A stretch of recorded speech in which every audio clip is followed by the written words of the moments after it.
Okay, the informal assessment that I chose for Jose to complete addresses his weakness in counting with one-to-one correspondence and subtracting numbers within 20. And this is a skill that Jose needs because he has to be able to count one-on-one in many instances throughout daily life. I chose to use a list of subtraction problems with the set of manipulatives for Jose to use to count. I wanted to focus on his ability to count one-on-one to solve these subtraction problems. So I have a list of 10 subtraction problems, all under 20, several of them even under 10.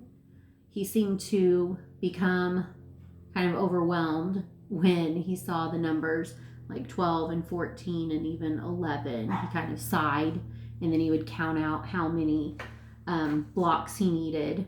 And when he was counting, sometimes he would say a number but not get a block. So it was like he was giving one block two numbers. So that threw him off. And he never did go back and try to correct himself or to see if he was correct.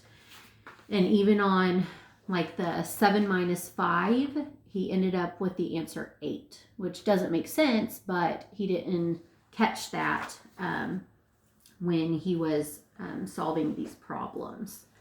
So it appeared that he needs to focus on counting those out and maybe learning different strategies of subtracting, maybe from a number line, or counting up to figure out what the difference is. And then when I say counting up, I mean like counting up, say it's 7 minus 5, so he would say 5, 6, 7, and get 2 as his difference or the answer.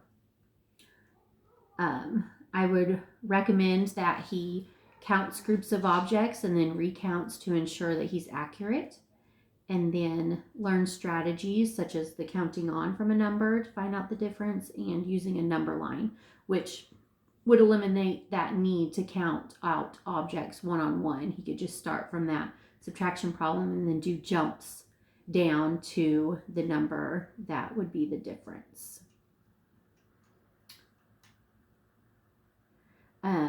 This assessment relates to previous things that he has done or activities because he will practice with subtracting, but it appears that he needs to practice this skill daily in order to improve upon it. Okay, thank you.